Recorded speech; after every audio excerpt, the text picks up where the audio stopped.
सच्चिदानंद भगवान की जय। सद्गुरुदेव भगवान की जय। सच्चिदानंद भगवान की जय। सद्गुरुदेव भगवान की जय। 10वां अध्याय है। अर्जुन पूछ रहे हैं, क्या बोल रहे हैं अर्जुन? भूय एव महाबाहो शृणु मे परमं वचः यत्तेऽहं प्रीयमाणाय वक्ष्यामि हितकामया। श्री भगवान बोले, हे महाबाहो, फिर भी मेरे परम रहस्य और प्रभाव युक्त वचन को सुन, जिसे मैं तुझे अतिशय प्रेम रखने वाले के लिए हित की इच्छा से कहूँगा। ये भगवान बोल रहे हैं। अर्जुन ने पिछली बार बोला था, अभी ये अध्याय शुरू हो रहा है, वहीं से भगवान ही चला गए। जो पिछला चल रहा था मन मना भाव मत भक्तो, उसके आगे भगवान का ही चल रहा है लगातार। तो इसमें ये कह रहे हैं, हे महाबाहो, फिर भी मैं मेरे परम रहस्य और प्रभाव युक्त वचन को सुन, जिसे मैं तुझे अतिशय प्रेम रखने वाले के लिए हित की इच्छा से कहूँगा। क्या मतलब है? जैसे पहले आया है ना कि कोई होता है जिसका से मन लगता है, कोई होता है जो आगे बढ़ता है। तो जो तू बहुत मुझे प्रेम करता है ना, वो जो मुझे बहुत चाहता है, मुझे मतलब भगवान को, है ना, भगवान को बहुत चाहता है। इसलिए क्योंकि तू मेरे से प्रेम करने वाला है, इसलिए मैं तेरे ही लिए ये सब सही बात बताऊंगा। क्या? जो रहस्यमय बात है, जो बहुत छुपे हुए रूप में है, जिसको सब नहीं जानते, उस बात को मैं तुझे बताऊंगा। क्या बताएंगे? फिर भी मैं तेरे परम रहस्य प्रभाव युक्त वचन को सुन, जैसे मैं तुझे अतिशय प्रेम रखने वाले के लिए हित की इच्छा, तेरे अच्छे के लिए, तेरे भले के लिए, तेरे पूर्णता प्राप्त करने के लिए मैं तुझे बताऊंगा। न मैं विदुः सुरगणाः प्रभवं न महर्षयः अहमादिति देवानां महर्षीणां च सर्वशः। मेरी उत्पत्ति को अर्थात लीला से प्रकट होने को न देवता लोग जानते हैं और न महर्षि जन भी जानते हैं, क्योंकि मैं सब प्रकार से देवताओं का और महर्षियों का भी आदि कारण हूँ। क्या कह रहे हैं? भगवान के बारे में, भगवान अपने बारे में बता रहे हैं कि क्या है, मेरे प्रकट होने को कोई समझ नहीं पाता। बड़े बड़े महर्षि जो हैं, ऋषि, महर्षि, ज्ञान प्राप्त लोग और जितने भी जगत में हैं लोग, कोई भी मेरे प्रकट होने को समझता नहीं है। मैं प्रकट तो होता हूँ, लेकिन किसी को पता नहीं लगता। क्यों नहीं पता लगता? इसलिए पता नहीं लगता कि शरीर दिखता है तो वही जैसे हम हैं वैसे ये है।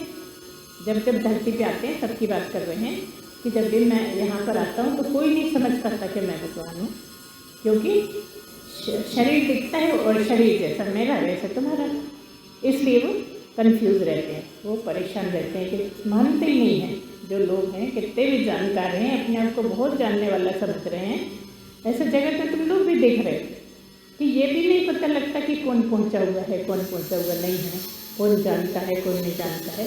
जो कई बार बहुत कम वाले भी बहुत ऐसे लगते हैं कि बड़ा अच्छा बोलते हैं, बहुत अच्छा बोलते हैं, तो यही होंगे पहुँचे हुए, जबकि पहुँचे हुए वाले को नहीं समझ पाते कि पहुँचते। ये तो प्रकट होने की बात है।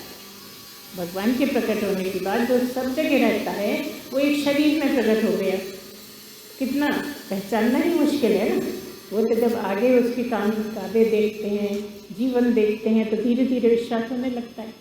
जैसे मोदी जी को इतने लोग गालियाँ देते रहते हैं हमेशा, लेकिन जब वो कुछ कमाल कर देते हैं तो सबको लगता है नहीं, ये तो कुछ स्पेशल है, ये तो कुछ अलग ही तरह के हैं, ये तो खास बात है, इनके जैसा कोई दिखता नहीं है, ऐसा लगता है ना। तो ये तो भगवान की बात है ना।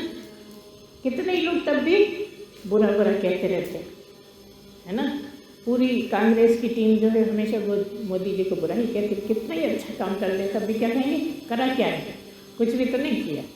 तो ऐसा भगवान के बारे में भी ऐसा है कि जो अच्छे लोग होते हैं ना, उनको ही लगता है, वो भी बहुत देर बाद तब समझ में आता है थोड़ा। जबकि जिनको सोच गलत है, गलत कामों में है, पाप बहुत करते हैं, वो तो उनका तब सोच ही नहीं सकते, वो तो जुड़ ही जाते हैं, क्योंकि उनका अंत समय आ गया। तो कितने लोगों को तो शुरू में ही छोटे से थे तभी मार डाला था भगवान कृष्ण, है ना। कैसे? क्योंकि भगवान है, इसलिए ये कह रहे हैं मेरी लीला को भी कोई नहीं समझता और मेरे उत्पन्न होने, प्रकट होना और खत्म जाने में कोई नहीं समझ पाता। क्योंकि जैसे तुम पैदा हुए ऐसे मेरा शरीर दिखता है, जैसे तुम्हारे यहाँ से जाते हैं शरीर छोड़ देते हैं ऐसे मेरा शरीर छोड़ना दिखता है, जबकि ऐसा है नहीं। मैं ऐसा तुम लोगों की तरह प्रकट नहीं होता हूँ। मैं अपनी लीला से, मतलब मैं अपनी इच्छा से ही प्रकट होता हूँ। इसलिए क्या कहा है कि भगवान पैदा नहीं होते। ये बात समझ में आती है? समझना ही बड़ा मुश्किल है। शब्दों में तो आ रही है समझ में कि पैदा नहीं होते। कहते नहीं, पैदा तो हुए, है ना। किससे पैदा हुए? देवकी से पैदा हुए हैं, जेल में पैदा हुए हैं, ये भी सब लगता है। जबकि वो प्रकट होते हैं, उस शरीर में प्रकट हो जाते हैं। शरीर तो पैदा हुआ है, वो पैदा नहीं हुए। क्यों नहीं पैदा हुए?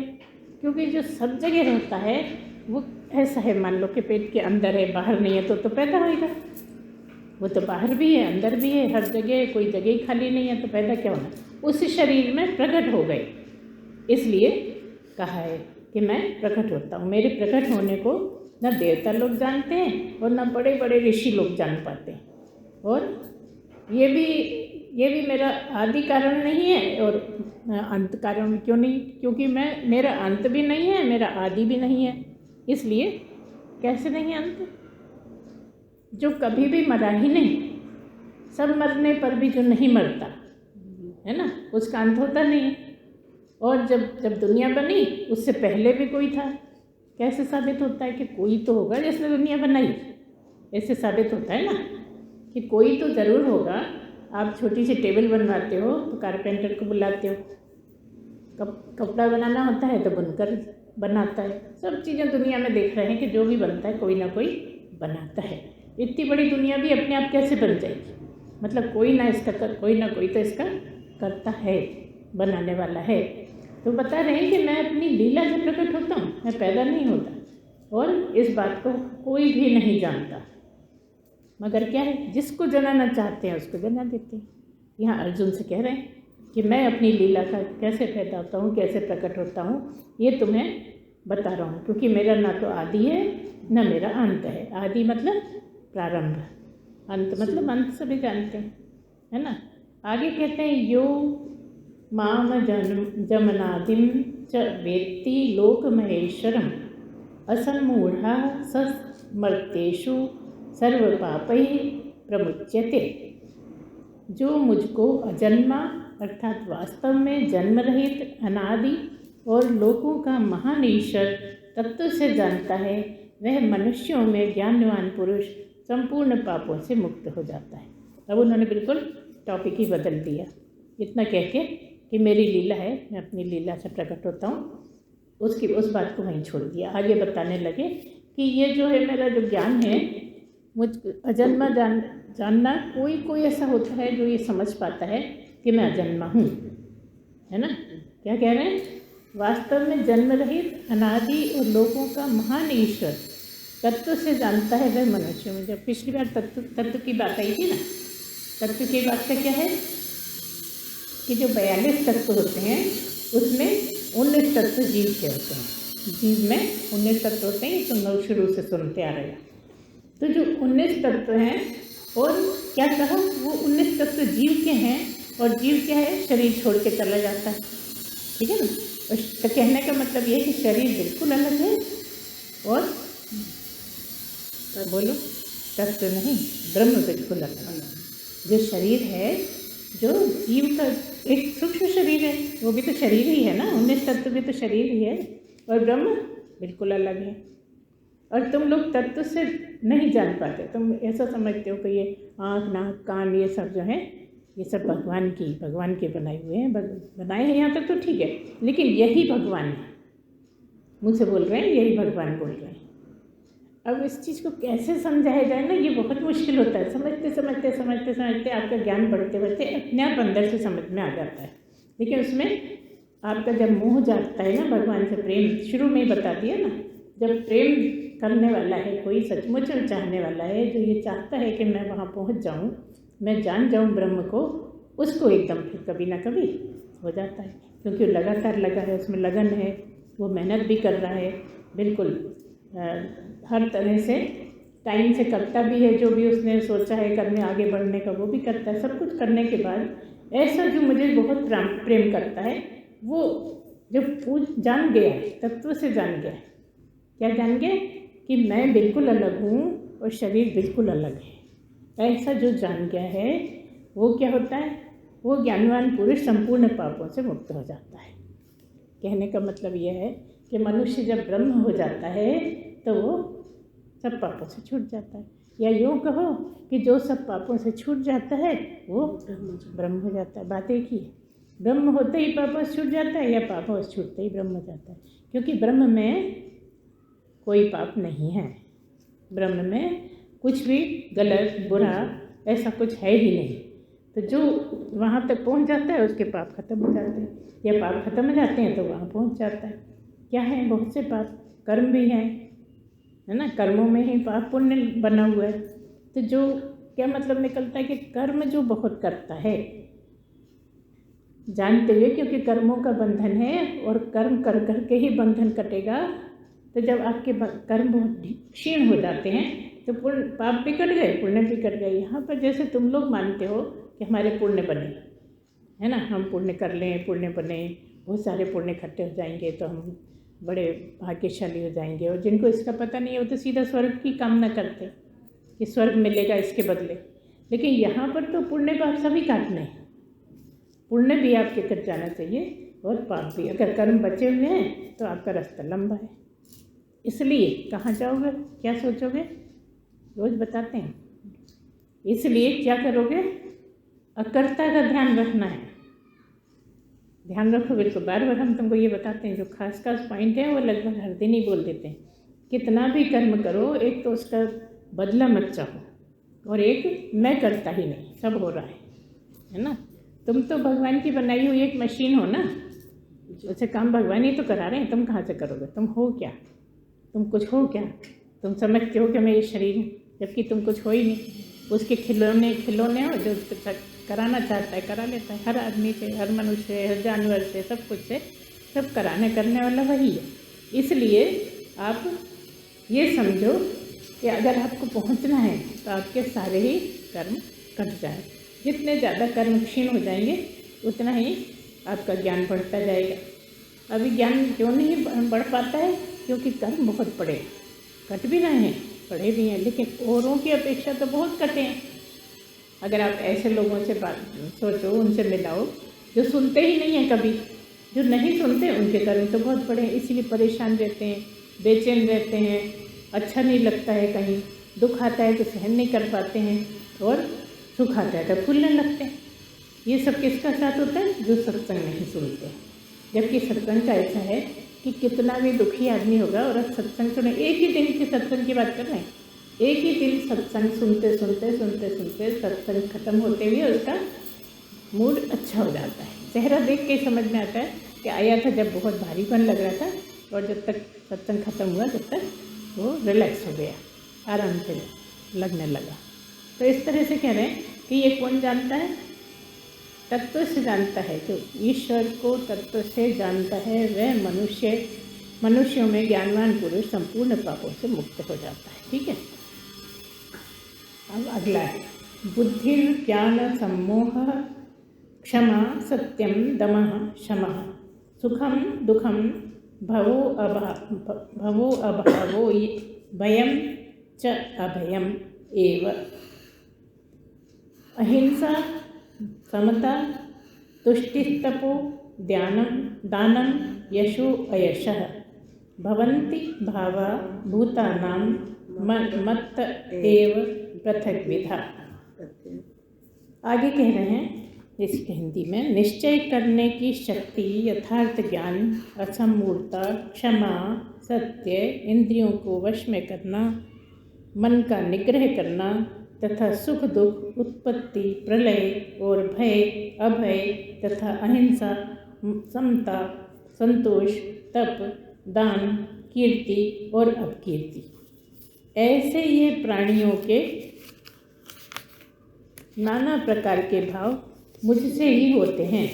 इतने सारे जो है ना, क्या क्या है, निश्चय करने की शक्ति, निश्चय करने कई लोगों के पास बिल्कुल ही शक्ति नहीं रहती, इतने ज़्यादा कन्फ्यूज जाते हैं, ऐसा करें कि नहीं करें, ये करें कि ये करें, इतने बहुत ज़्यादा पजल रहते हैं, कई लोग परेशान रहते हैं कि क्या करें क्या नहीं करें, कुछ समझ में ही नहीं आ रहा। तो जिसमें बता रहे हैं कि जिनमें निश्चय करने की शक्ति और ज्ञान जो बताया जाता है, यथार्थ ज्ञान क्या है? तत्व से जानना। यथार्थ ज्ञान किसको कहें? तत्व से जानने को ही यथार्थ ज्ञान कहते हैं। असमूर्ता मतलब आपको मूर्ता, जिसको मूर्ता मतलब थोड़े बेवकूफ़ी कह सकते हैं, हालांकि एग्जैक्ट नहीं होता है मूर्ता का मतलब, लेकिन तब भी वो कह रहे हैं कि जिसकी असमूर्ता मतलब एक तो ज्ञान होना चाहिए, मूढ़पना नहीं होना चाहिए, क्षमा करने की उनको शक्ति या आदत होनी चाहिए, सत्य बोलने का उनका जीवन होना चाहिए, इंद्रियों का वश में करना होना चाहिए। थोड़ा सा कुछ लगी चोट कि बस रोना धोना मचा दिया, हाय मर गया मर गया मर गया। वो लोगों को हमने देखा है कि हुआ कुछ भी नहीं और इतना शोर मचाएंगे जैसे बस अब मर ही जाएंगे, है ना। तो क्या कह रहे हैं कि दुख सुख को सहने की शक्ति, जो दुख को नहीं सह पाते वो भी नहीं यहाँ तक पहुँच सकते, क्योंकि जब इस लाइन में आते हैं तो दुख भी आने लगते हैं। ये बहुत परेशानी है। अब गुरु लोग कहते हैं कि इसमें आओ, सत्संग सुनो, ऐसा करो ऐसा करो, और जब आते हैं तो दुख आने लगते हैं, इसलिए बहुत से लोग भाग भी जाते हैं। अच्छा, वो अब दुख आ रहे हैं तो क्या गुरु बुरा कर रहे हैं कि अच्छा कर रहे हैं? बता ही रहे हैं ना कि कर्मों को काटना जरूरी है। कर्म नहीं कटेंगे तो आप पहुँच भी नहीं सकते, आप ब्रह्म तक आपकी यात्रा पूरी होएगी नहीं। जो भी दुखों से घबराएगा वो इस लाइन का प्राणी नहीं, आप यही मान के चलो। तो जब गुरु के पास आओगे तब पहले ही सोच के आओगे दुख तो पड़ेंगे, मगर यह है कि गुरु की उसमें छाया में आपको सहने की शक्ति है। कभी भी ये मत सोचो कि दुख नहीं पड़ना चाहिए, ये सोचो हे भगवान दुख सहने की शक्ति दो।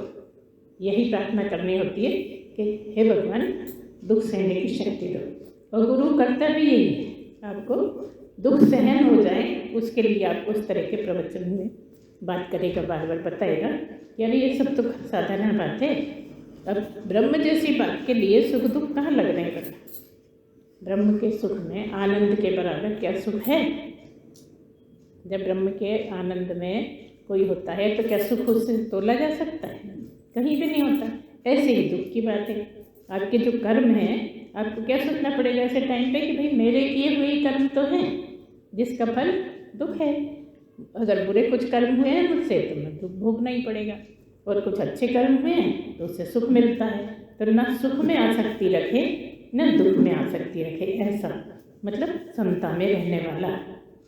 ये दोनों ही बातें हो गई इसमें, सुख दुख, उत्पत्ति प्रलय और भय अभय। भय अभय मतलब डरना और नहीं डरना दोनों। अहिंसा मतलब, अहिंसा का मतलब क्या है? हिंसा और अहिंसा। हिंसा का मतलब मारना, दुखी करना, किसी को सताना, और अहिंसा मतलब नहीं सताना।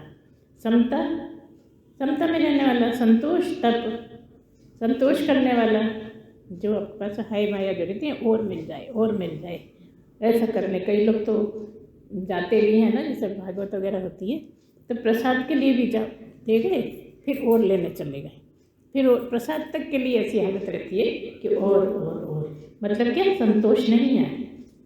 तब दान, कीर्ति और अपकीर्ति। कीर्ति और अपकीर्ति से न लगे। कीर्ति अपकीर्ति का क्या मतलब है?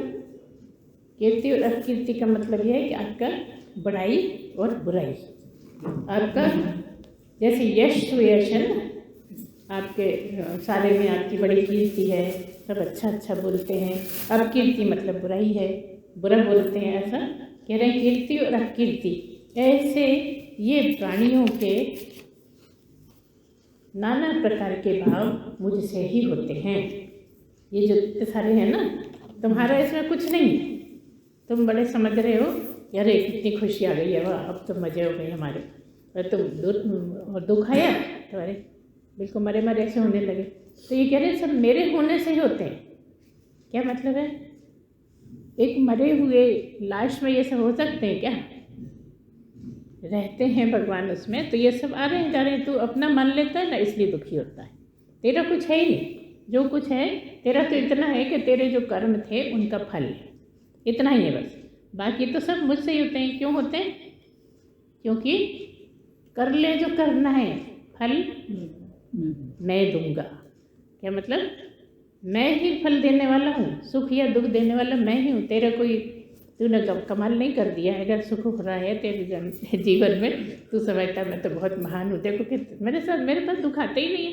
कई लोग थोड़े दिन में ही अगर सुख लगातार आए ना तो बहुत अकड़ने लगते हैं, दूसरों को दबाने लगते हैं कि मैं देखो कितना किस्मत वाला हूँ, मुझे कुछ होता ही नहीं, भगवान तो मुझे बहुत चाहते हैं। तो ये कह रहे हैं ये सब भाव मुझसे ही होते हैं, तू अपने मत मान। और सब अपना ही मान के बैठे, दुख आने लगा, अरे भाई सत्संग सुनने जाते हैं तब भी हम पेट के दुख आते। तो सत्संग सुनने का दुख से क्या संबंध है? कट जाते हैं तुम्हारे दुख। जैसे जैसे सत्संग आगे सुनते जाते हो तो तुम्हारे कर्म कट रहे हैं, तो दुख तो ज़्यादा आएंगे, तभी तो कटेंगे। अच्छे बुरे सभी कटने हैं ना। ऐसा तो है नहीं कि खाली दुख ही दुख आ रहा है, सुख कुछ नहीं है जीवन में। लेकिन सुख तो दिखते नहीं है और दुख बहुत दिखते हैं, और दुख कोई रोते रहते हैं, जब देखो तब यही चलता रहता है।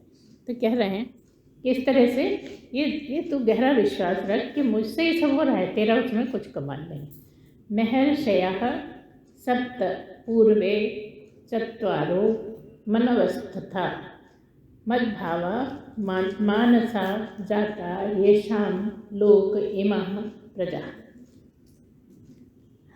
7 महर्षि जन, 4 उनमें से भी पूर्व में होने वाले सनकादि तथा स्वयंभू आदि 14 मनु, ये मुझ में भाव वाले सब के सब मेरे संकल्प से उत्पन्न हुए हैं, जिनकी संसार में ये संपूर्ण प्रजा है।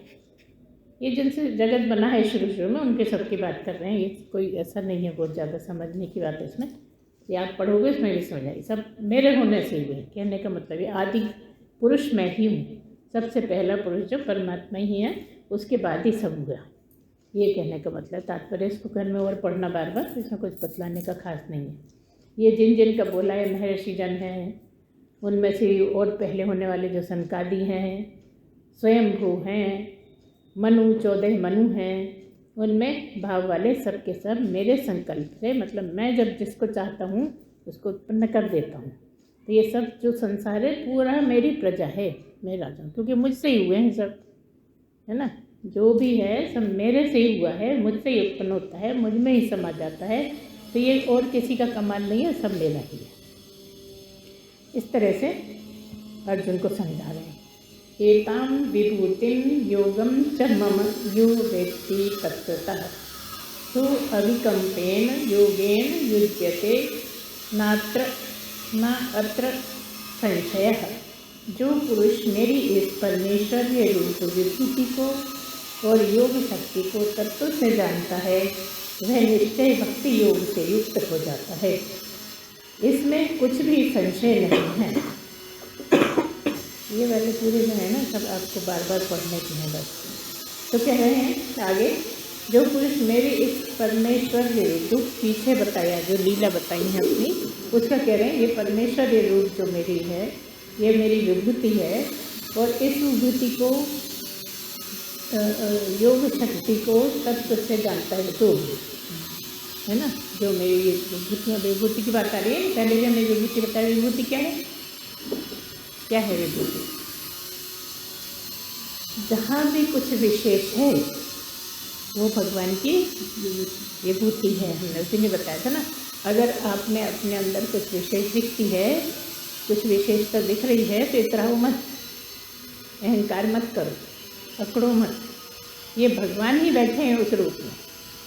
जो भी विशेष बात इसकी है, जैसे किसी की शक्ल बहुत अच्छी है, आप कहते हैं मेरी शक्ल में कितना सुंदर, नहीं, ये भगवान का आपको साथ मिला है सुंदरता के रूप में। तो आप अपने को मत मानो, ये भगवान ही है, भगवान की कृपा, जैसे बोलते हैं बड़ी कृपा है भगवान। तो वो वाली बात है कि सब कुछ मेरे होने से ही है। इसलिए जो भी खास बात है आपके जीवन की, जो खास बातें हैं, वो सब भगवान की विभूति हैं। जैसे किसी के पास बुद्धि बहुत अच्छी, तो आप क्या कहते हैं मेरी बुद्धि, देखो मेरी बुद्धि कितनी अच्छी, मैं तो फर्स्ट आऊँगा। कितने भी तेज बुद्धि वाला है, अहंकार होगा तो नहीं आ पाएगा। और अगर वो भगवान की दी हुई मानेगा, याद रहेगा। देखो कई बार ऐसे होते हैं, बड़े डल बच्चे होते हैं, वो भी पछता जाते हैं, और कई बार बहुत तेज होते हैं, उस टाइम पे भगवान अहंकार के कारण बुद्धि ऐसी कर देता है कि सब भूल जाते हैं, तेज होते हुए भी नहीं कर पाते। तो कहने का मतलब क्या है, जो भी आपके पास है उसका अहंकार मत करो, ये भगवान ही बैठे हैं उस रूप में आपके पास, भगवान का ही कमाल है।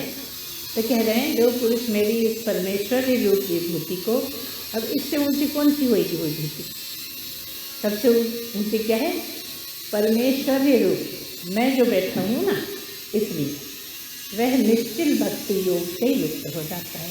जो पुरुष मेरी इस परमेश्वरी रूप विभूति को और योग शक्ति को तत्व से जानता है, वह निश्चल भक्ति योग से युक्त हो जाता है।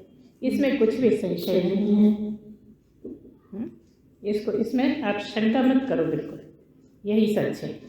अगला, अहम सर्वस्य, इधर ही जाओ, इधर उधर मत जाओ। अहम सर्वस्य प्रभवो मत्तः सर्वं प्रवर्तते इति मत्वा भजन्ते मां बुधा भाव समन्वितः। मैं वासुदेव ही संपूर्ण जगत की उत्पत्ति का कारण हूँ और मुझसे ही सब जगत चेष्टा करता है।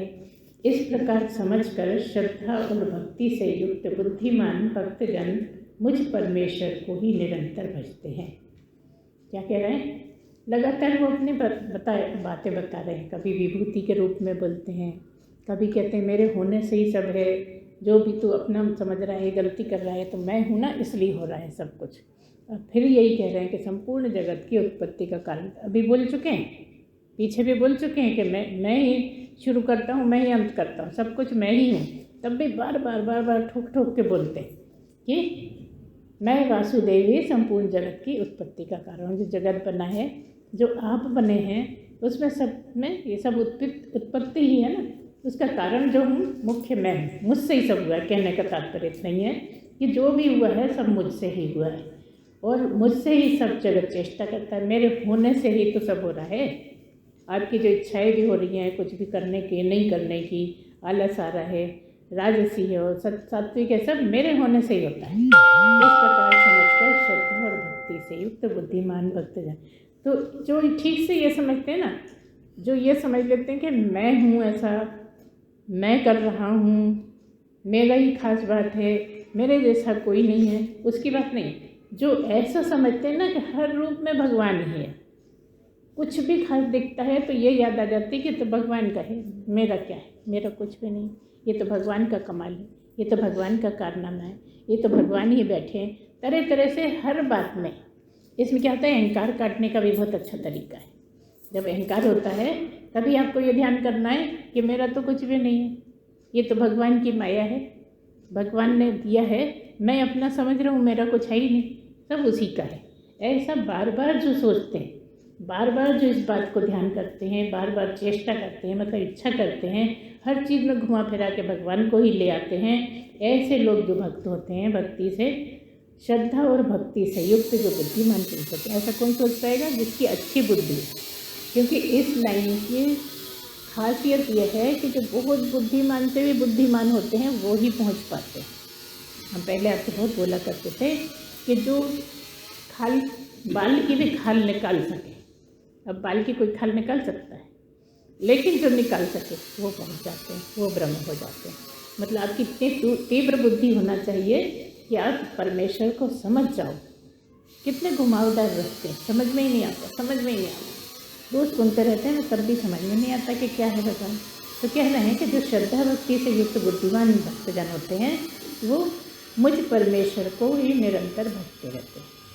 कैसे भजना है, जो अभी बताया, हर बात में परमात्मा को ले आना, निरंतर भजना कैसे होगा, जो भी बात है हर बात में भगवान को, अरे मेरा कुछ नहीं, सब भगवान का, सब भगवान का, मैं हूँ तो मेरा हूँ, मैं हूँ ही नहीं, इतना सोच पाओ। मैं हूँ नहीं ऐसा कौन, हर कोई ये कहता है मैं हूँ, दिखता नहीं मैं हूँ। अब दिखता नहीं तो किसको बोल रहे हो, किसको बोल रहे हो, मैं को दिखता नहीं, क्या नहीं दिखता, शरीर का बोलते हैं, क्या दिख नहीं रहा, सामने खड़ा हूँ, कौन खड़ा है, शरीर की बोल रहे हैं, और बात हो रही है भगवान की। तो जो भी कुछ है ये तो लास्ट है, परमात्मा है इसलिए दिखता है, तो जो भी कुछ है वो परमात्मा का ही है। ये तो मिट्टी का ढेला है, मिट्टी से पैदा हुआ, मिट्टी में मिल जाएगा, मिट्टी ही खा खा के जिंदा है। कैसे मिट्टी खा के? सारी वनस्पति मिट्टी से ही पैदा हुई। और जो इनको खाते हैं, जानवरों को खाते हैं, वो भी वनस्पति खा के ही हुए हैं। तो कुल मिला के तो वनस्पति से ही बढ़ रहे हो। लेकिन मीट खाना है, अंडे खाना है, ये खाना है, वो खाना है, सब वनस्पति। इससे अच्छा सीधा वनस्पति खाओ ना, उनको भी जीने दो। तो बात कभी कभी चली जाती है इधर उधर भी। तो कह रहे हैं, हाँ, श्रद्धा और भक्ति से युक्त बुद्धिमान भक्तजन मुझ परमेश्वर को जो निरंतर, कहने का मतलब यह है कि आप निरंतर मेरा भजन करके, निरंतर मेरी याद करके ही आप पहुँच सकते हैं। ऐसा सोचो, ऐसा कुछ तरीका नहीं है कि उस रास्ते से चले जाएं तो पहुंच जाएंगे। मंदिर जाना नहीं है कि इस रास्ते से चले जाएं, उस रास्ते से, इस रास्ते से तो नहीं पहुंचेंगे, इस रास्ते से पहुंचेंगे, ऐसा नहीं। जो निरंतर मुझ में ही लगे रहेंगे, कुछ भी करते हैं सब बाद में भगवान की कृपा मानते हैं, भगवान को बात बात पे याद करते हैं, है ना। ऐसे लोग पहुँच जाते हैं जो निरंतर मुझे भजते हैं। मच्चित्ताः मद्गत प्राणाः बोधयन्तः परस्परं कथयन्तश्च मां नित्यं तुष्यन्ति च रमन्ति च। निरंतर मुझ में मन लगाने वाले और मुझ में ही प्राणों को अर्पण करने वाले भक्तजन मेरी भक्ति की चर्चा के द्वारा आपस में मेरे प्रभाव को जानते हुए तथा गुण और प्रभाव सहित मेरा कथन करते हुए निरंतर संतुष्ट होते हैं और मुझ वासुदेव में ही निरंतर रमण करते हैं। वही बात फिर दूसरी तरह से बोल दी। कहने का तात्पर्य इतना ही है कि जो लगातार मुझ में ही लगे रहते हैं। कुछ भी बात है भगवान की माया, भगवान का करामात है, हमारा कुछ नहीं है, हम कुछ भी नहीं है। हम एक तिल के जैसा अपने आप को मानोगे तब इतने महान हो पाओगे। जिसने पहले से महान माना वो कभी हो नहीं सकता। जब अपने आप को बहुत छोटा मानोगे तो आप बड़े हो पाओगे। अब आप पहले से ही बड़ा मानते हो अपने आप, भगवान कहते तू तो पहले ही बड़ा है, तुझे क्या जरूरत है, मैं ही छोटा हूँ। क्या कह रहे हैं? इस तरह से जो लगातार, निरंतर मतलब लगातार मुझ में ही जो लगे रहते हैं, ऐसे ही जो लोग होते हैं जो अपने सब तरह से भगवान के लिए अपने प्राणों को भी अर्पित कर देते हैं, अपने टाइम को भी अर्पित करते हैं, अपने प्रेम को भी अर्पित करते हैं, सब तरह से सब कुछ तेरा ही है, ऐसा मान के जो चलते हैं ना, ऐसे भक्तजन मेरी भक्ति की चर्चा में भी, चर्चाएं भी आपस में कर रहे हैं तो बार बार भगवान को ले आते हैं। अच्छा, कई लोग क्या करते हैं, जब ऐसे चर्चा में बार बार ले आओ ना तो इसको तो बस भगवान की पड़ी रहती है। तो तेरी पड़ी रहेगी क्या? उससे पूछो। तो इस तरह से जो मेरी भक्ति की चर्चा में भी बार बार ले आते हैं, ऐसे मेरे प्रभाव को जानते हुए वो जानते हैं कि सब कुछ मुझसे ही होता है, वो सब मुझ में ही, मुझसे ही पैदा हुआ है, मेरे में ही अंत हो जाता है। ऐसे जो जानते हैं, ऐसे लोग लगातार चर्चा करते हुए भी संतुष्ट भी होते हैं। भगवान की चर्चा बार बार करके वो बेचैन नहीं रहते, संतुष्ट हो जाते हैं और मुझ वासुदेव में ही निरंतर रमण करते हैं, मतलब मुझ में ही रहते हैं। और अगर लगातार तुम भगवान को याद कर रहे हो तो उसी में रह रहे, है ना। अगर तुम शादी को याद कर रहे हो तो शादी में रह रहे हो, बचपन को याद कर रहे हो तो बचपन में रह रहे हो, है ना। इस तरह से जो आपके दिमाग में ज़्यादा रहता है वहीं आप रहते हो। तो कह रहे हैं कि बार बार जो मुझ में रहते हैं, लगातार मेरे साथ जो रहते हैं, ऐसे ही निरंतर मुझ में ही रहते हैं, ऐसे ही लोग मुझ में रमण करते हैं, मतलब मुझ में ही रहते हैं किसी न किसी तरह से।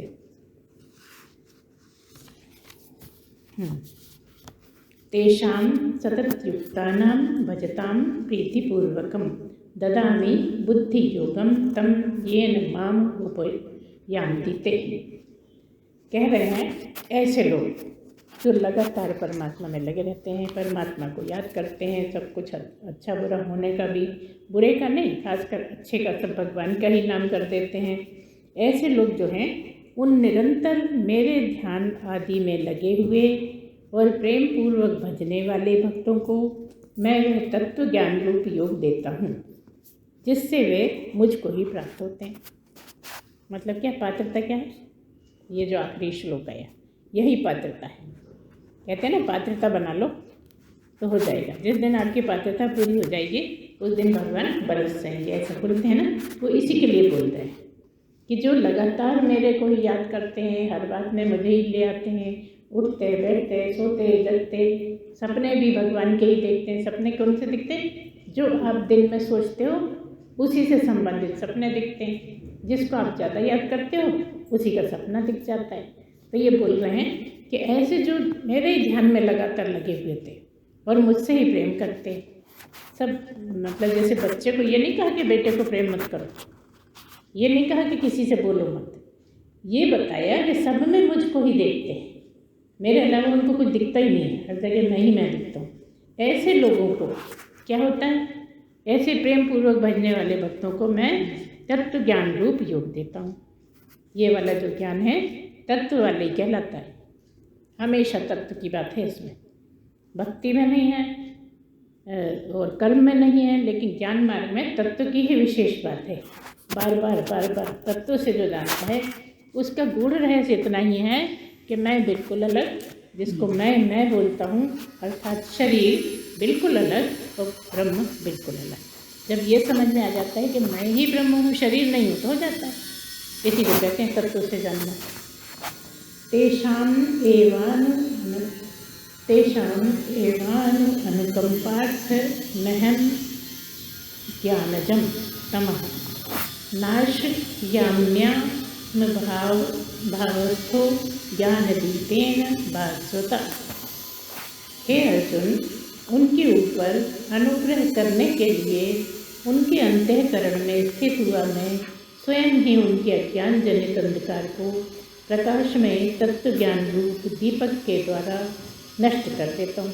बस ऐसे लोग जो मुझे बिल्कुल भजते हैं और सब तरह से मुझे याद करते हैं, सब में रहते हुए मुझे देखते हैं और हर वक्त मेरा ही नाम जप करते हैं। इसी तरह से जपना हो रहा है, जो भी हो रहा है ना, खाली ऐसा नहीं कि नाम जपना ही जपना है। जो हर बात में भगवान को ले आते हैं, तो भगवान को जप रहे हैं, है ना। ऐसे जो होते हैं उन पर मैं अनुग्रह करता हूँ, उन पर मैं कृपा करता हूँ।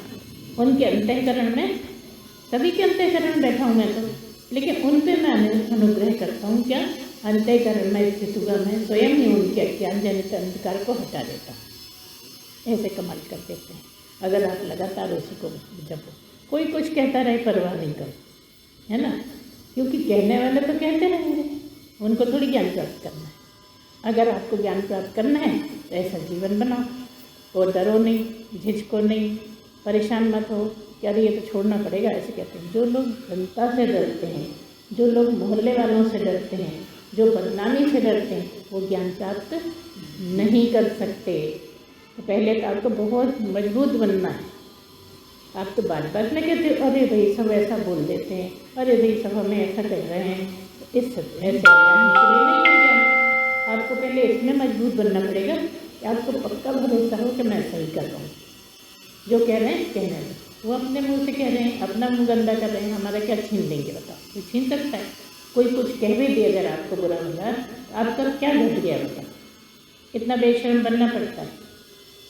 हमेशा तैयार हो कि कोई कुछ भी कहे, आप खेलो नहीं तो ज्ञान तक पहुँच पाओगे। अब तो छोटी छोटी बातों में डर जाते हो, नहीं यार वो तो ऐसा बोलते हैं इसलिए हम ऐसा नहीं करते, तो तुम उनके गुलाम हो क्या? भाई बात पे चलोगे वो तुम्हारे गुलाम हो जाएगी, कभी ना चलो तो, क्योंकि जो भगवान का है उसके इसके अधीन सब रहते हैं फिर उनको, लेकिन सब नहीं होते, यही तो समझना है। इसी से तो डर जाते हैं। तो जो नहीं होते उनसे क्या डरना है भला? वो है क्या चीज़? उनको तो ऐसे ही भगवान ने एक घूंसे से मार डाला, एक लात से मार डाला, कितने ही ऐसे ही मार दिया। जब भगवान की इच्छा बन हुई कि मर गया, तो बहाना है घूंसा मारना और लात मारना। हमारा कहना इतना ही है कि आपको क्या खास कौन लग रहे हैं? मोहल्ले पड़ोस वाले खास लग रहे हैं कि भगवान लग रहे हैं? हाँ ठीक है, मोहल्ले पड़ोस वाले आपके काम में आते हैं, कभी आटा ले लिया, शक्कर ले ली, दे दिया, ये सब चलता है। लेकिन आप मनुष्य बन के आए काहे को, ये आपके दिमाग में हर वक्त रहना चाहिए। हर वक्त कह रहे हैं ना, जो लगातार मुझे याद करते हैं। अब जो लगातार मुझे याद करेगा वो पड़ोसियों से क्यों डरेगा? मोहल्ले वालों के बोलने से क्यों डरेगा? पहले इतने मजबूत बनाना पड़ेगा आपको, बेशर्म बनना पड़ेगा। बेशर्म बनने को कहाँ कोई तैयार? हर कभी आप ऐसे हमने सुना है, कोई मोहल्ले मर गया तो बस ऐसा लगेगा जैसे कोई घर में ही मर गया। अरे आप ज्ञान मार्ग में बैठते हो, आप हर वक्त जानते हो कि आए हैं तो जाएंगे भी, वो क्या मर गया, हमें भी जाना है एक दिन, ये आँख क्यों नहीं खुलती? इसीलिए कहा जाता है कितने ही लोगों को छोड़ जाता है शमशान तक आदमी, लेकिन ये ध्यान नहीं रखता कि मुझे भी जाना है। अगर ये ध्यान रहे कि जिसको मैं बोल रहा हूँ उसको भी तो जाना है ना, जबकि मुझे तो जाना ही नहीं है, मैं तो अमर ही हूँ ना। इतना ध्यान नहीं आता। अगर परमात्मा को याद करते रहोगे तो ऐसी बातें ध्यान आने लगेंगी। आगे अब अर्जुन पूछते हैं, इतना सुनने के बाद, अभी तक चुपचाप सुन रहे थे, अब बोल रहे हैं। अर्जुन उवाच परम ब्रह्म परम धाम पवित्रम परम भवान पुरुषं शाश्वतं दिव्यम आदिदेवम अजम विभुम आहुस्त्वा ऋषयः सर्वे देवर्षि नारदस्तथा असितो देवलो व्यासः स्वयं चैव ब्रवीषि में। कह रहे हैं अर्जुन, क्या कह रहे हैं ना सुनने के बाद, आप परम ब्रह्म हैं, आप परम ब्रह्म परम धाम और परम पवित्र हैं, क्योंकि आपको सब ऋषिगण सनातन दिव्य पुरुष एवं देवों का भी आदिदेव अजन्मा और सर्वव्यापी कहते हैं। वैसे ही देवर्षि नारद तथा असित देव और देवल ऋषि तथा महर्षि व्यास भी कहते हैं, और आप भी मेरे प्रति कहते हैं। अब इसमें समझने को समझने की क्या बात है, समझाने वाली बस यही बोल रहे हैं कि आप तो बहुत महान हैं, आपके बराबर कोई है नहीं, आप परम ब्रह्म आप ही हैं।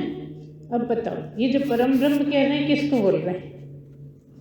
परम ब्रह्म को बोल रहे हैं। ब्रह्म को बोल रहे हैं, शरीर को नहीं बोल रहे हैं। दिख तो शरीर रहा है, लेकिन आप, मैं जान रहा हूँ कि परम ब्रह्म ही बोल रहे हैं आपके रूप में, क्योंकि स्वरूप क्या है? स्वरूप ब्रह्म ही है, और रूप शरीर है। जो शरीर दिखता है वो रूप है, और जो क्या है? स्वरूप जो है वो ब्रह्म है। तो ब्रह्म की बात कर रहे हैं कि आप परम ब्रह्म हैं। मैं जान गया कि आप परम ब्रह्म हैं, आप कोई मनुष्य नहीं है, आप शरीर नहीं है। और परम धाम भी आप ही हैं। परम धाम से भी मतलब ये परम धाम पहुँचना मतलब परमात्मा में मिल जाना है ना।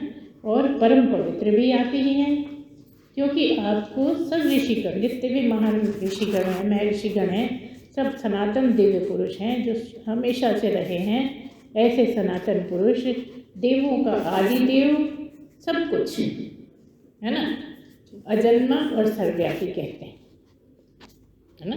सब जो जानते हैं, कहने का तात्पर्य इतना ही है, जो ज्ञानी हो गए हैं, जो ब्रह्म तक पहुंच गए हैं, वो सब आपको जन्मने वाला नहीं जानते हैं कि आप अजन्मा हैं, आप तो सदा ही रहते हैं, आपका ना आदि है ना आपका अंत है, आप तो हर जगह रहने वाले हैं। सर्वव्यापी मतलब हर जगह, हर स्थान पर आप तो ऐसे हैं जो सब जगह पर हैं। ऐसे सारे देवर्षि, महर्षि, सब जितने भी हैं, और बड़े बड़े जैसे नारद हैं, असित और देवल ऋषि, इनका सबका नाम दिया है। व्यास भी कहते हैं आपको, क्या कहते हैं?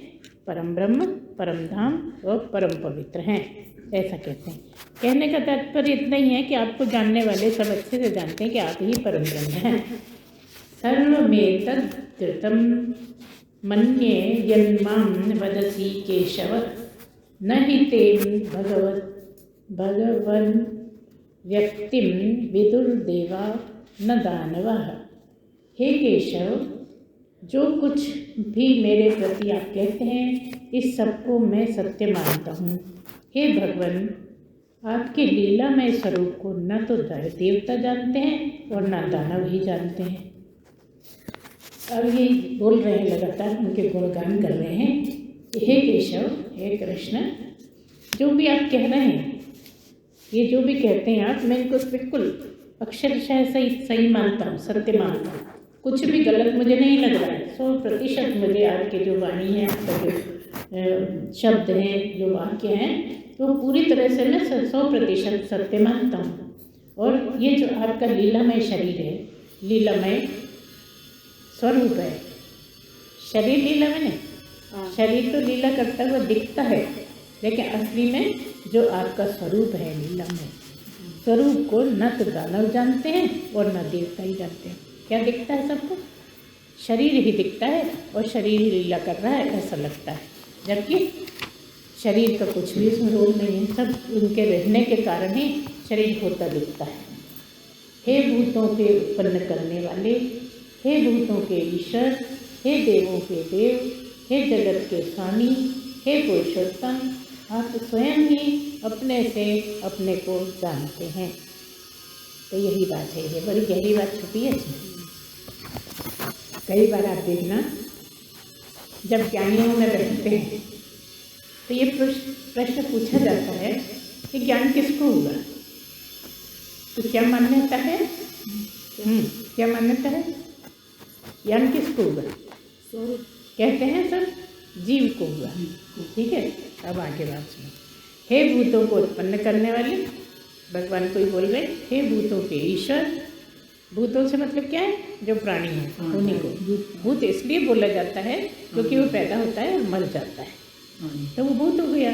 भूतकाल, वर्तमान काल, भविष्य काल, तो ये भूतकाल से भूत बोला जाता है कि जो मर गया, जो खत्म हो गया। भूतों के ईश्वर, हे देवों के देव। कितने भी बड़े से बड़े देव होंगे उनके भी आप देव हैं, महादेव जैसे कह देते हैं ना, हे देवों के देव महादेव।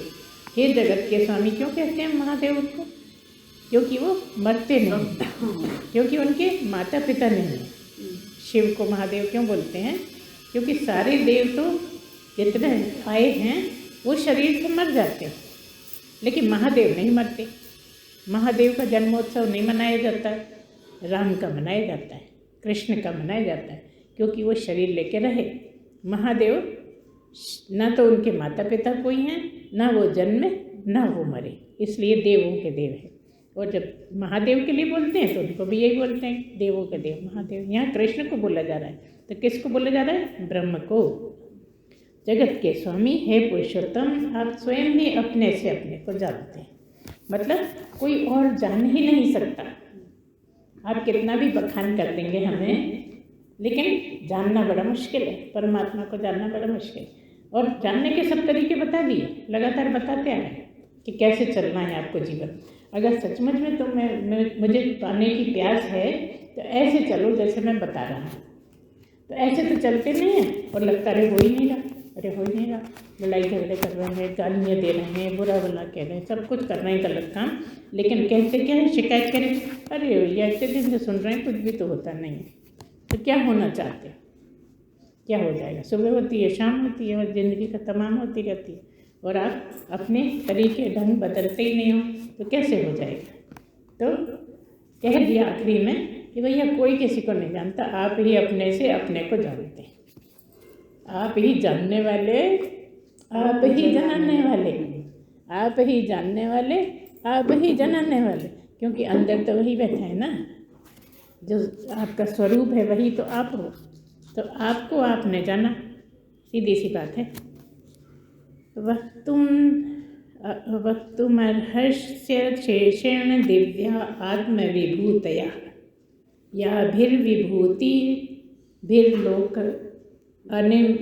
अनिमा स्वत्वं व्याप्यम तिष्ठसि। इसलिए आप ही उन अपनी दिव्य विभूतियों को संपूर्णता से कहने में समर्थ हैं, जिन विभूतियों के द्वारा आप इन सब लोगों को व्याप्त करके स्थित हैं। अभी विभूतियों की बात करी थी ना पहले, कह रहे हैं आप में तो हर तरह की विभूति है, क्योंकि आप ही तो विभूति हो, आप ही विभूति हो, आप ही विभूति को जानने वाले हो, आप ही उसका वर्णन कर सकते हो, पूरी तरह से आप ही कहने में समर्थ हो। हम तो उतना कह भी नहीं पाते, कह भी नहीं सकते, क्योंकि आप ही तो सब कुछ करने कराने वाले हो। जिन विभूतियों के द्वारा आप इन सब लोगों को व्याप्त करके रखते, मतलब जितने भी लोग हैं सब, ऊपर के 7 लोग, नीचे के 7 लोग, पृथ्वी आदि आदि जितने भी सब हैं, सब आप ही तो हैं, आप ही तो सब जगह रहते हैं। जो दिखता है वो होकर दिखता है तो आप ही। पृथ्वी के रूप में आप, पीपल के रूप में आप, बड़ के रूप में आप, घास के रूप में आप, कीड़े के रूप में आप, सब कुछ आप ही आप तो हैं। आप हट के है क्या? सब जगह आप ही भरे पड़े। अब ऐसा जब दिन रात सोचोगे तो किसी के साथ गलत कैसे कर पाओगे? बताओ जरा। जब सब में आप ही दिख रहे हो आप कैसे लड़ पाओगे?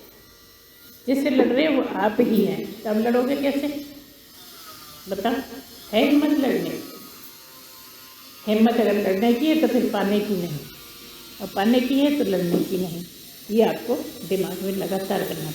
अब आप खुद ही जवाब ढूंढ लो कि हम पाने लायक हैं कि नहीं, अभी हमें कितनी मेहनत करनी है। ये तो समझ में आ रहा है ना सब बातें सुन। कथम विद्यामहं योगे स्वाम सदा परिचिन्तयन् केषु केषु च भावेषु चिंत्यो असि भगवन्मया। हे योगेश्वर, मैं किस प्रकार निरंतर चिंतन करता हुआ आपको जानूं, और हे भगवान आप किन किन भावों में मेरे द्वारा चिंतन करने योग्य हैं। अब इन्हें फिर प्रश्न करो आगे, जो पूछ रहे हैं ना लगातार उसी में फिर पूछ रहे हैं कि अब आप बताओ मुझे कैसे निरंतर, किस प्रकार करूं मैं?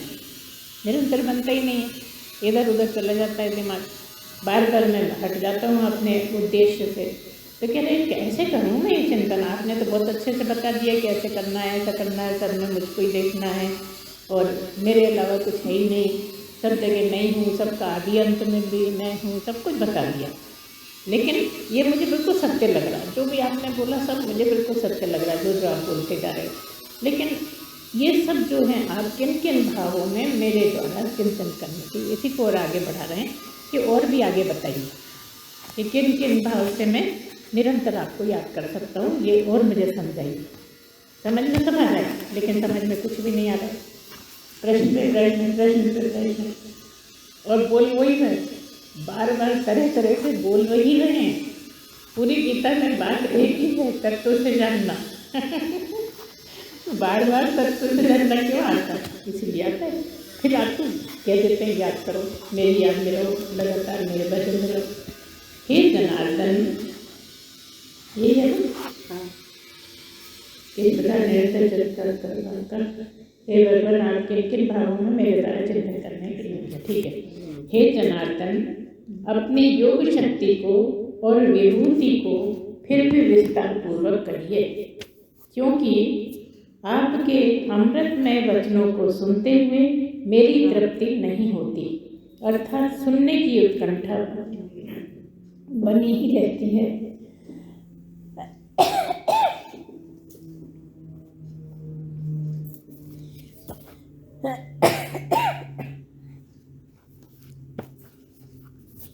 ठीक है, आज इतना ही बोलते हैं, रुकेगी नहीं खांसी। ओम ओम बाकी आगे 10 बार।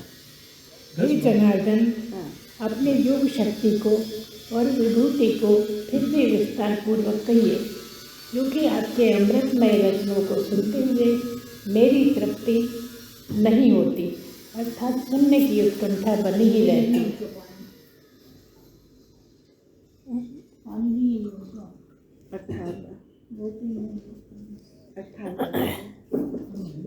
अब जवाब देते भगवान, कह रहे हैं कि इतना सुनते हुए भी वो ये धूप में गिलास रख, धूप में गिलास रखा।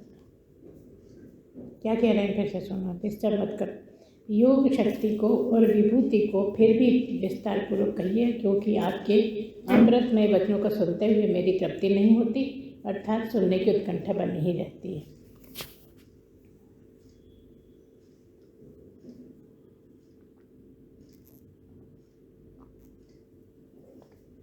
ओम कह रहे हैं, अब भगवान उस जवाब दे रहे हैं। श्री भगवान बोले, हे कुरुश्रेष्ठ, अब मैं जो मेरी दिव्य विभूतियाँ हैं उनको तेरे लिए प्रधानता से कहूँगा, क्योंकि मेरे विस्तार का अंत नहीं है। अब विभूतियाँ बताएंगे जो हमने आपको छोटे रूप में पहले जब बार बार बताई हैं, उसी का विस्तार में आएगा। क्या आएगा? अब जो मेरी दिव्य विभूतियाँ हैं उनको तेरे लिए प्रधानता से कहूँगा, क्योंकि मेरे विस्तार का अंत नहीं। ये पहले भी बोल चुके बहुत बार, लेकिन बार बार बोलते मेरे विस्तार का अंत नहीं है, का मतलब सब जगह मैं भी हूँ, हर जगह हूँ, भले ही दिखता नहीं हूँ, लेकिन कोई जगह ऐसी नहीं है जहाँ मैं नहीं हूँ। अहम आत्मा गुडाकेश सर्वभूत आशय स्थितः अहम आदिश्च मध्यम च भूता भूत अनामंत एव च। हे अर्जुन, मैं सब भूतों के हृदय में स्थित सबका आत्मा हूँ तथा संपूर्ण भूतों का आदि मध्य और अंत भी मैं ही हूँ। इसमें समझाने का कुछ खास नहीं है। कह रहे हैं कि सब भूतों के हृदय में स्थित है। ये सब पहले भी बहुत बार बोला है, बार बार वही बोलते हैं वो कि मैं सब में, सबके हृदय में बैठा हूँ, सबके अंदर बैठा हूँ और मैं ही भूतों का आदि हूँ, मैं ही अंत हूँ, मैं ही लगातार भी हूँ। मतलब जो रहते हैं वो तुम नहीं, मैं हूँ। तुम्हारा आदि भी मैं हूँ, अभी जो चल रहा है वो भी मैं हूँ और अंत भी मैं हूँ। फिर रोना किसका? जब पता है कि भगवान मरता नहीं है, वो तो सदाई बना रहता है, फिर रोना किस बात का? लेकिन कितना समझ में आता है? समझ में तो जब ही आता है, जब काम पूरा हो जाता है तभी समझ में आता है। अहम आत्मा गुडाकेश सर्वभूताशय स्थितः अहम आदिश्च मध्यम च भूत अनामंत एव च। हे अर्जुन, मैं सब भूतों के हृदय में स्थित सबका आत्मा हूँ तथा संपूर्ण भूतों का शुरुआत, मध्य और अंत भी मैं ही हूँ। उसके बाद आदित्य अनामहम विष्णु ज्योतिषां रवि अंशुमान मरुतामन अस्मि नक्षत्र अहम शशि। मैं अदिति के 12 पुत्रों में विष्णु और ज्योतियों में किरणों वाला सूर्य हूँ। तथा अब बस यही चलेगा पूरे में, बार बार किरणों वाला सूर्य हूँ तथा मैं 49 वायु देवताओं का तेज और नक्षत्रों का अधिपति चंद्रमा। बस सबका उसी का वर्णन कर रहा हूँ कि जो भी तुमको दिखता है वो नहीं, मैं ही हूँ। ये सब मेरी विभूतियाँ, नक्षत्रों में चंद्रमा है ना। इस तरह से लगातार वर्णन करते जाएंगे।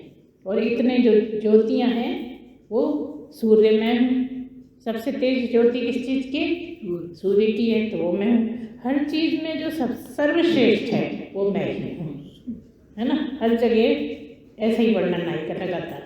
मैं 49 वायुओं के जो दो देवता 49 हैं, उनका जो तेज है, नक्षत्रों का अधिपति चंद्रमा में है। ये नक्षत्र है, उसमें चंद्रमा सबसे श्रेष्ठ है, इसलिए चंद्रमा में हूँ।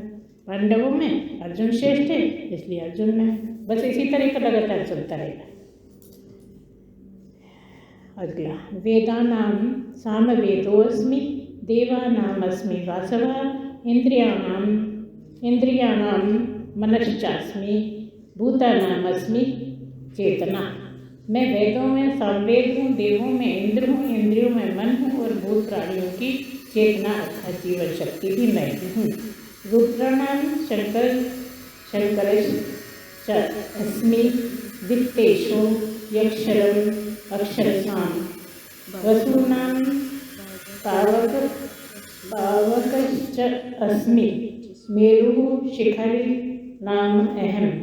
मैं 11 रुद्रों में शंकर हूँ और यक्ष तथा राक्षसों में धन का स्वामी कुबेर हूँ।